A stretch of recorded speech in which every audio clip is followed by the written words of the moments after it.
ರಕ್ಷಣೆ ಮಾಡೋದಕ್ಕೆ ಬುರುಡೆ gang protection ನೀಡಲಿಕ್ಕೋಸ್ಕರನೇ SAF ಅನ್ನ ಸ್ಥಾಪನೆ ಮಾಡಿರೋದು ಅಂತ ಸಂದೇಹ ಇದೆ. ಬುರುಡೆ ಹಿಡ್ಕೊಂಡು ಬಂದಿದ್ದ ಚಿನ್ನಯ್ಯ ಅವರು ಉಲ್ಟಾ ಹೊಡೆದಿದ್ದಾರೆ. ಬುರುಡೆ ಗ್ಯಾಂಗ್ ನ ಕತೆ ಒಂದು ರೀತಿಯಲ್ಲಿ ಮುಗಿದಂತೆ ಆಗಿದೆ. ಬಂಧುಗಳೇ ನಮಸ್ಕಾರ, ನಾನು ವೀರನಗೌಡ. ಈಗ ಅನುಪಮಾ ಶೆಣೈ ಅವರು ಏನು ಮಾತನಾಡಿದ್ರು ಎನ್ನುವಂತಹದ್ದನ್ನ ತಾವೆಲ್ಲರೂ ಕೂಡ ನೋಡಿದ್ದೀರಿ. ಆದ್ರೆ ಈ ಮಾತುಗಳು ಏನಿದ್ದಾವೆ ಅಂತಂದ್ರೆ ಬುರುಡೆ ಗ್ಯಾಂಗ್ ರಕ್ಷಣೆಗೆ ಈ SAF ನಿಂತುಕೊಂಡಿದೆ ಎನ್ನುವಂತಹದ್ದು ಮತ್ತು ಬುರುಡೆ ಗ್ಯಾಂಗ್ ರಕ್ಷಣೆಗೆ ಇದು ನಿಂತುಕೊಂಡಿರತಕ್ಕಂತಹದ್ದು. ಈ ಚಿನ್ನಯ್ಯ ಏನಿದ್ದಾನೆ ಉಲ್ಟಾ ಹೊಡೆದಿದ್ದಾನೆ, ಈತ ಸುಳ್ಳನ್ನು ಒಪ್ಪಿಕೊಂಡಿದ್ದಾನೆ. ಈ ಬಿಳಿ ಆನೆಯನ್ನ ಸಾಕೋದು ಯಾತಕ್ಕೆ, ಈ SAF ಅನ್ನ ಕ್ಲೋಸ್ ಮಾಡಿ ಎನ್ನುವಂತಹದ್ದನ್ನ ಇವರು ಹೇಳಿರ್ತಕ್ಕಂಥದ್ದು. ತಾವು ಒಬ್ಬ ಮಾಜಿ ಪೊಲೀಸ್ ಅಧಿಕಾರಿಯಾಗಿ ವಾಸ್ತವ ಸ್ಥಿತಿಗತಿಗಳ ಬಗ್ಗೆ, ವಾಸ್ತವಾಂಶಗಳ ಬಗ್ಗೆ ಗೊತ್ತಿರಬೇಕಾಗುತ್ತೆ. ಮತ್ತು ಯಾವ ಮಾತನ್ನು ನಾವು ಆಡ್ತಾ ಇದ್ದೀವಿ, ನಾವು ಯಾವ ಮಾತನ್ನ ಆಡ್ತಾ ಇದ್ದೀವಿ ಅದಕ್ಕೆ ಆಧಾರ ಇದೆಯೇ ಅನ್ನುವಂಥದ್ದನ್ನ ತಾವು ಗೊತ್ತು ಇರಬೇಕಾಗುತ್ತೆ, ತಿಳ್ಕೊಂಡಿರ್ಬೇಕಾಗತ್ತೆ. ಯಾಕಂತಂದ್ರೆ ಮಾಜಿ ಪೊಲೀಸ್ ಅಧಿಕಾರಿಯಾಗಿರ್ತಕ್ಕಂತಹ ಗಿರೀಶ್ ಮಠಣ ಅವರು ದಾಖಲೆಯ ಮುಖಾಂತರ ಅವರು ಸಂವಾದಕ್ಕೆ ಬಂದ್ರೆ, ವಾದಕ್ಕೆ ಬಂದ್ರೆ, ಇವರು ಮಾಜಿ DYSP ಆಗಿರತಕ್ಕಂತಹ ಅನುಪಮಾ ಶೆಣೈ ಅವರು ಈ SAF ಅಂತ ಇದ್ದಾರೆ, ಧರ್ಮಸ್ಥಳದಲ್ಲಿ ಆಗಿರ್ತಕ್ಕಂಥದ್ದು SIT ರಚನೆ. ತಮ್ಗೆಲ್ರಿಗೂ ಗೊತ್ತಿರಲಿ, ಧರ್ಮಸ್ಥಳದಲ್ಲಿ ಆಗಿರ್ತಕ್ಕಂಥದ್ದು ಸ್ಪೆಷಲ್ ಇನ್ವೆಸ್ಟಿಗೇಷನ್ ಟೀಮ್, ಅಂದ್ರೆ ವಿಶೇಷ ತನಿಖಾ ಸಂಸ್ಥೆ ಅಂತೇಳಿ SIT ರಚನೆ ಆಗಿರ್ತಕ್ಕಂಥದ್ದು. ಆದ್ರೆ ಈ SAF ಎಲ್ಲಿಂದ ಉದ್ಭವ ಆಯಿತು ನನಗೆ ಗೊತ್ತಿಲ್ಲ, ಅಥವಾ ಕನ್ಫ್ಯೂಷನ್ ಆಗಿದ್ದಾರೋ ಏನೋ ಅದಂತೂ ನನಗೆ ಗೊತ್ತಿಲ್ಲ. ಅಥವಾ ಯಾರಾದನ್ನು ಓಲೈಕೆ ಮಾಡ್ಲಿಕ್ಕೋಸ್ಕರ, ಅಂದ್ರೆ ಓಲೈಕೆ ರಾಜಕಾರಣ ಮಾಡ್ಲಿಕ್ಕೋಸ್ಕರಾಗಿನ ಈ ತರದೊಂದು ಮಾತುಗಳನ್ನ ಹೇಳಿದ್ರು, ಅಥವಾ ಚೀಟಿ ಹಿಡ್ಕೊಂಡು ಅವ್ರು ಮಾತನಾಡ್ತಾ ಇದ್ರು. ಈ ಓಲೈಕೆ ರಾಜಕಾರಣಕ್ಕೋ ಅಥವಾ ತಾವೇ ಒಬ್ಬ ರಾಜಕೀಯ ರಾಜ್ಯಾಧ್ಯಕ್ಷರಾಗಿದ್ದೀರಿ, ರಾಜಕೀಯ ಪಕ್ಷದ ರಾಜ್ಯಾಧ್ಯಕ್ಷರು ಕೂಡ ತಾವಾಗಿದ್ದೀರಿ, ಹಾಗಾಗಿ ಇನ್ನೇನು ಎಲೆಕ್ಷನ್ ಹತ್ರ ಬರ್ತಾ ಇದೆ ಅಂತೇಳಿ ತಾವು ಮಾಧ್ಯಮಗಳಲ್ಲಿ ಬಂದ್ರ, ಅಥವಾ ಯಾರನ್ನ ಓಲೈಕೆ ಮಾಡಿ ಅಥವಾ ಇನ್ಯಾವುದಾದ್ರೂ ಪಕ್ಷದಲ್ಲಿ ತಾವು ಒಂದು ಸೀಟನ್ನ ಗಿಟ್ಟಿಸ್ಕೋಬೇಕು ಅಂತ ಮಾತಾಡಿದ್ರು, ಅದು ನನಗೆ ಗೊತ್ತಿಲ್ಲ. ಆದ್ರೆ ತಾವು ಒಬ್ಬ ಮಾಜಿ ಪೊಲೀಸ್ ಅಧಿಕಾರಿಯಾಗಿ, ಒಬ್ಬ ದಕ್ಷ ಅಧಿಕಾರಿ ಆಗಿದ್ರಿ. ಈ ಹಿಂದಿನದ ಅಂದ್ರೆ ಈ ಮಾಜಿ DYSP ಅನುಪಮಾ ಶೆಣೈ ಅವರ ಹಿಂದೆ ಏನು ಇವರು ದಕ್ಷ ಅಧಿಕಾರಿಯಾಗಿ ಕೆಲಸ ಮಾಡಿದ್ರು ಇದರ ಬಗ್ಗೆ ಕೂಡ ನಾನು ಹೇಳ್ತೀನಿ. ಯಾಕೆಂದ್ರೆ ನಾನು ಕೂಡ ಹೊಸದರಲ್ಲಿ ಅವರಿಗೆ ಬೆಂಬಲವನ್ನ ಕೊಟ್ಟಂತಹ ವ್ಯಕ್ತಿ ನಾನು ಎನ್ನುವಂಥದ್ದನ್ನು ಹೇಳ್ತಾ ಹೋಗ್ತೇನೆ. ಸ್ನೇಹಿತರೆ, 2016ರಲ್ಲಿ ಬಳ್ಳಾರಿ ಜಿಲ್ಲೆಯ ಕೂಡ್ಲಿಗಿ ಉಪವಿಭಾಗದ DYSP ಇವರು ಆಗಿದ್ರು, ಇವರು ಅನುಪಮಾ ಶೆಣೈ ಅವರು. ಆಗ ಇವರು ರಾಜೀನಾಮೆಯನ್ನ ಕೊಡ್ತಾರೆ. ರಾಜೀನಾಮೆ ಪತ್ರದಲ್ಲಿ ಇವರು ತಮ್ಮ ವೈಯಕ್ತಿಕ ಕಾರಣಗಳು ಅಂತೇಳಿ ಇವರು ಉಲ್ಲೇಖ ಇರುತ್ತೆ.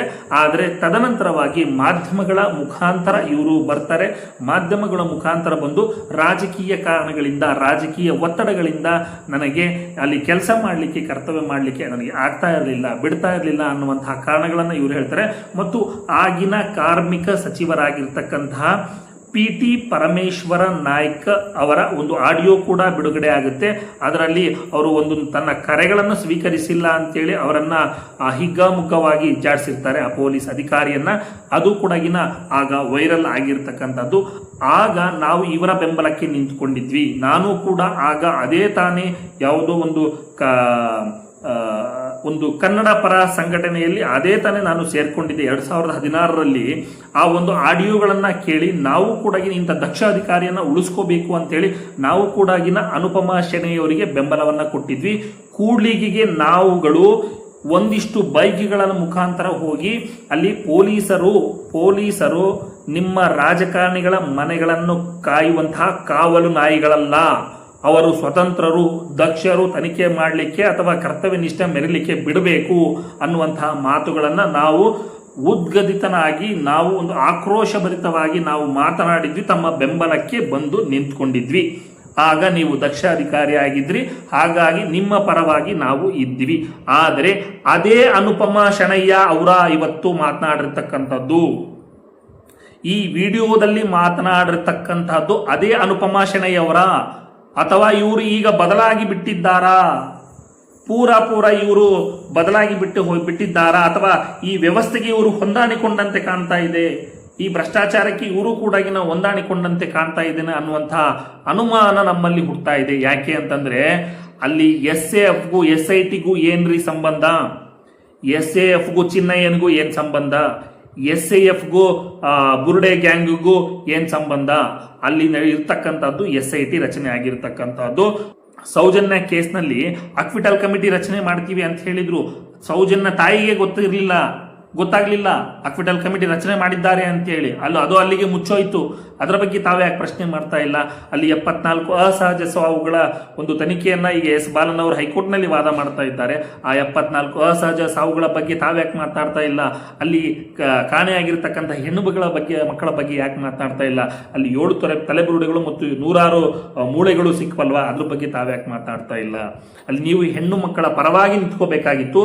ನೀವು ಇನ್ನೊಂದು 2-3 ತಿಂಗಳು ಇನ್ನೇನು ಎಲೆಕ್ಷನ್ ಹತ್ರ ಬರ್ತಾ ಇದೆ ಅಂತ ನೀವು ಅನ್ಕೊಂಡಿದ್ರೆ, ನೀವು ಮೀಡಿಯಾ ಮುಂದೆ ಬರಬೇಕು ಅಂತ ಅನ್ಕೊಂಡಿದ್ರೆ, ನೀವು ಯಾವ ರೀತಿಯಾದಂತಹ ಹೋರಾಟ ರೂಪಿಸಬೇಕು, ನಾವು ಯಾವ ರೀತಿಯಾದಂತಹ ಹೋರಾಟಕ್ಕೆ ನಾವು ಇಳಿದು ನಾವು ಮೀಡಿಯಾದ ಮುಂದೆ ಬರಬೇಕು ಅನ್ನುವಂಥದ್ದನ್ನ ತಾವುಗಳು ಚಿಂತನೆ ಮಾಡಿ ಬರಬೇಕಾಗಿತ್ತು.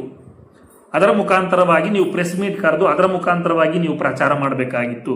ಆದರೆ ಈ SAFಗೂ SITಗೂ ಏನ್ರಿ ಸಂಬಂಧ? ಈ SAFಗೂ ಚಿನ್ನಯ್ಯನ್ಗೂ ಏನ್ ಸಂಬಂಧ? ಈ SIFಗೂ ಈ ಬುರುಡೆ ಗ್ಯಾಂಗ್ಗೂ ಏನ್ ಸಂಬಂಧ? ಬುರುಡೆ ಗ್ಯಾಂಗ್ ಅಂತಿರಲ್ಲ, ತಾವುಗಳು ಬುರುಡೆ ಮೇಡಮ್. ಏನ್ ಹೇಳ್ರಿ? ಬುರುಡೆ ಮೇಡಮ್. ನಿಮ್ಮಂತವ್ರಿಗೆ ನಾವು ಬೆಂಬಲ ಕೊಟ್ಟಿದ್ದು ಅಂತ ನಮಗೆ ಇವತ್ತು ಅನಿಸ್ತಾ ಇದೆ. ಆದರೆ ಅವತ್ತು ಆಗಿನ ಸಂದರ್ಭದಲ್ಲಿ ನಾವು ಬೆಂಬಲ ಕೊಟ್ಟಂತದ್ದು ಸರಿ. ಆದರೆ ಈಗ ಏನಿದೆಯಲ್ವಾ, ಆ ಅನುಪಮಾ ಶೆಣೈಯವರು ಅಲ್ಲವೇ ಅಲ್ಲ ಎನ್ನುವಂತಹದ್ದು ಕಾರಣಕ್ಕೆ ನಾವು ಈ ರೀತಿಯಲ್ಲಿ ಇವತ್ತು ತಮ್ಮಗಳನ್ನ ಪ್ರಶ್ನೆ ಮಾಡ್ತಾ ಇರತಕ್ಕಂಥದ್ದು ಇದು ಕೂಡ ಸರಿಯಾಗಿದೆ ಎನ್ನುವಂತಹದ್ದು.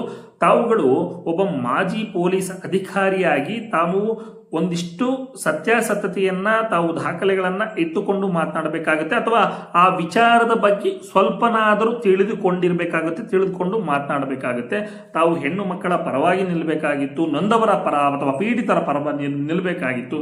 ಅವ್ಯಾವುಗಳನ್ನು ಕೂಡ ಮಾಡದೆ ಇವತ್ತು ನೀವು ಚೀಟಿಯನ್ನ ಓದ್ಕೊಂಡು ತಾವು ಒಬ್ಬ ರಾಜಕೀಯ ಪಕ್ಷದ ರಾಜ್ಯಾಧ್ಯಕ್ಷರಾಗಿ ತಾವು ಬೆಂಡೆಕಾಯಿ ಚಿಹ್ನೆಯನ್ನ ಮಾಡಿಕೊಂಡು ತಾವು ಎಲೆಕ್ಷನ್ ಅನ್ನು ಕೂಡ ಚುನಾವಣೆಯನ್ನು ತಾವು ನಿಂತುಕೊಂಡಿದ್ರಿ. ಅಂತವರು ಒಬ್ಬ ಮಾಜಿ ಪೊಲೀಸ್ ಅಧಿಕಾರಿ ಆಗಿದ್ದಂಥವರು ತಾವುಗಳು ಏನನ್ನ ಮಾತನಾಡಬೇಕು ಅದನ್ನ ವಾಸ್ತವ ಸ್ಥಿತಿಗಳನ್ನ ಮಾತನಾಡಲಿಲ್ಲ, ಅಥವಾ ತಾವು ಯಾವ ವಿಚಾರದ ಬಗ್ಗೆ ಮಾತನಾಡ್ತೀವಿ ಅನ್ನುವಂಥದ್ದಾದ್ರೂ ಗೊತ್ತಿರಬೇಕಾಗಿತ್ತು. ಅದರ ಬಗ್ಗೆನೂ ತಮಗೆ ಗೊತ್ತಿಲ್ಲ. SAFಗೂ ಬುರುಡೆ ಗ್ಯಾಂಗ್ಗೂ ಸಂಬಂಧವೇನ್ರಿ? ಸಂಬಂಧನೇ ಇಲ್ಲ.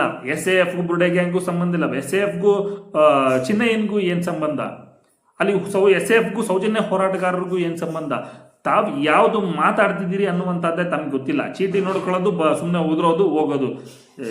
ಇದು ಅಕ್ಷರಶಃ ಇದು ಏನು ಅಂತಂದ್ರೆ, ತಾವು ಒಬ್ಬ ವಿದ್ಯಾವಂತರಾಗಿ ತಾವುಗಳು ಯಾರೋ ಹೇಳಿಕೊಟ್ಟಿದ್ದನ್ನ ಅಥವಾ ಯಾರನ್ನಾದರೂ ಓಲೈಕೆ ಮಾಡಿಕೊಳ್ಳುವುದಕ್ಕೋಸ್ಕರಾಗಿನ ಇದು ಮೇಲ್ನೋಟಕ್ಕೆ ನಮಗೆ ಕಂಡು ಬರ್ತಾ ಇರತಕ್ಕಂಥದ್ದು ಏನು ಅಂತಂದ್ರೆ, ನೀವು ಬುರುಡೆ ಗ್ಯಾಂಗ್ ಅಂತೇಳಿ ಇವತ್ತು ಸತ್ಯವನ್ನ ಯಾರು ಮುಚ್ಚಿ ಹಾಕ್ಲಿಕ್ಕೆ ಪ್ರಯತ್ನ ಪಡ್ತಾ ಇದ್ದಾರೆ, ಇವತ್ತು ಸುಳ್ಳುಗಳನ್ನ ಯಾರು ಹೇಳ್ತಾ ಇದ್ದಾರೆ, ಆ ಗ್ಯಾಂಗ್ಗಳು ದೊಡ್ಡದಾಗಿದೆ. ಅಂತಹ ರಾಜಕಾರಣಿಗಳು ಜಾಸ್ತಿ ಇದ್ದಾರೆ. ಆ ರಾಜಕಾರಣಿಗಳಿಂದ ತಮಗೆ ಏನಾದರೂ ಒಂದಿಷ್ಟು ರಾಜಕೀಯದಲ್ಲಿ ಬೆಂಬಲ ಸಿಗುತ್ತೋ ಏನೋ ಎನ್ನುವಂತಹ ಕಾರಣಕ್ಕೆ ತಾವುಗಳು ಈ ಪ್ರಕರಣವನ್ನ ಮುಂದಿಟ್ಟುಕೊಂಡು ತಾವುಗಳು ಮಾತನಾಡಲಿಕ್ಕೆ ಪ್ರಯತ್ನ ಪಟ್ಟಿದ್ದೀರಿ ಎನ್ನುವಂತಹದ್ದು ನಮಗೆ 100ಕ್ಕೆ 100 ಮೇಲ್ನೋಟಕ್ಕೆ ಕಂಡು ಬರ್ತಾ ಇರತಕ್ಕಂಥದ್ದು. ಹಾಗಾಗಿ ತಾವುಗಳು ಹೆಣ್ಣು ಮಕ್ಕಳ ಪರ ನಿಲ್ಲಬೇಕಾಗಿತ್ತು. ಸಾಧ್ಯವಾದ್ರೆ ಜೊತೆಗೆ ಬನ್ನಿ, ಇಲ್ಲ ಅಂದ್ರೆ ಹಂಗೆ ಸುಮ್ಮನೆ ಇರಿ. ಆದ್ರೆ ಈ ತರನಾದಂತಹ ಕೆಲಸಗಳನ್ನ ಯಾರು ಕೂಡ ಮಾಡಬಾರ್ದು. ತಮಗೆ ಗೊತ್ತಿಲ್ವಾ, ಆರಾಮಾಗಿ ಸಾಂಗ್ ಕೇಳ್ಕಂತ ಸುಮ್ಮನೆ ಕೂತ್ಕೊಳ್ರಿ. ಇಲ್ಲ ನಿಮಗೇನು ದಾಖಲೆಗಳು ನೋಡಿಲ್ವಾ, ಚಸ್ಮಾ ಹಾಕ್ಯಂಡು ಕೂತ್ಕೊಳ್ರಿ. ಅದು ಬಿಟ್ಬಿಟ್ಟು ಇಲ್ಲ ಅಂತಂದ್ರೆ ಸುಳ್ಳು ರವಾನೆ ಮಾಡೋದು, ಗೊತ್ತಿಲ್ಲದೇನೆ ಮಾತಾಡೋದು, ಈ ಗಿಮಿಕಿಗಳೆಲ್ಲ ಈ ಹೋರಾಟಗಾರರ ಹತ್ರ ನಡೆಯೋದಿಲ್ಲ.